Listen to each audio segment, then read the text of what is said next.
Welcome back, everybody. As we watch the conflict in Ukraine continue, many refugees are fleeing to bordering countries. Some were able to bring their pets, while others don't have the chance. Canadian veterinarian Dr. Cliff is in Poland right now helping those animals in need, and he joins us live. Good morning, Dr. Cliff. How are you?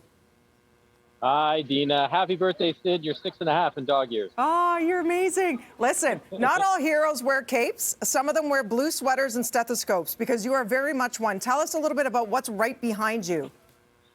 So right behind me, about 50 feet, is the Ukraine-Poland border. I got Poland in front of me, and we are at a border crossing, a refugee center. Dozens of charities around me, including the IFAW, which is the United States Animal Welfare Group that I'm visiting with and working logistics with today. This is an amazing experience, heartbreaking and inspiring at the same time. So tell us what you're finding. Is it a lot of abandoned pets?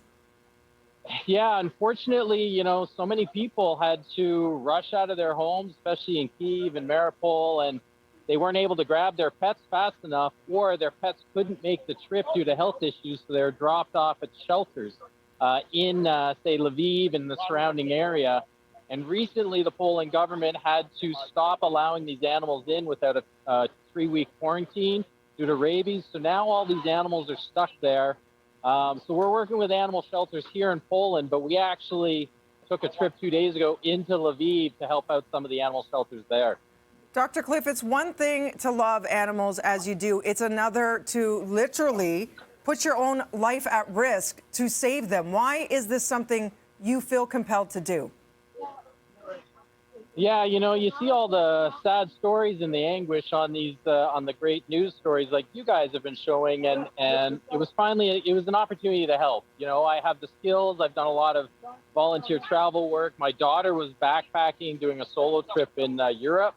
I told her I was coming to Poland, and she said, I'm going to hop on a plane and join you. Wow. So, we just want to help, and I really don't think we're risking our lives that much.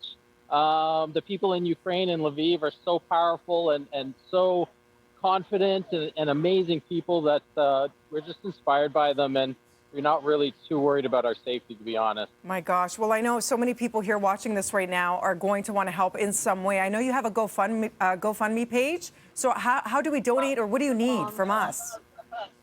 Yeah, check out the GoFundMe page, and the money is going to be going to the various shelters that we're working with and animal rescue groups. It's helped us buy donations already. Here's my daughter beside me, Emily.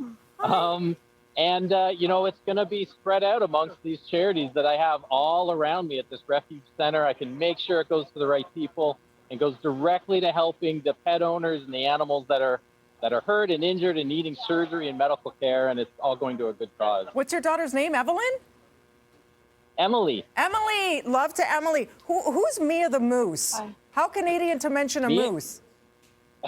So we're working with the Ada Foundation here in Poland. We had to take a step away today, and I didn't even know there were moose in Poland.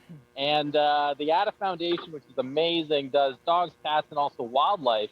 And they had this Mia the Moose that had been improperly fed by some Good Samaritans. It was given cow's milk instead of moose milk. Wow. And it unfortunately had some nutritional metabolic bone disorders, but she's doing great now. And I had to come all the way to Poland to get close to a moose. Who would have thought? Seriously, who knew? And what happened with a deer that was stuck? You noticed as well? Yeah, we were, me and Dr. Lachlan from Australia, we were on a hike before an early morning shift, and we literally just came across a deer that had its antlers wrapped around rope from a fencing. So Dr. Lachlan said, hey, mate, let's just go tackle it, which is what we did. And we held it down properly and safely. It took about 10 minutes to take that rope off. And then finally we were able to release it, and off it ran. And thank goodness the wolves didn't get it, because that's what would have happened for sure. Forget Dr. Doolittle. You're Dr. Do-a-lot. You and your daughter, Emily, we wish you the best. And of course, stay safe. And thank you so much for inspiring the country and the world this morning with your beautiful big hearts. And thank you for all that you do for the animals in need. You're both amazing. Thanks, guys. We love everyone in Canada. Thanks. Where do we go for more info? One more time, Dr. Cliff. GoFundMe.com/drcliff Worldwide Bet. There it is. We've got it up on the screen. Love to you. Thank you so much. We hope to have you here one day for coffee and more stories, okay? 100%. Love to you and Emily.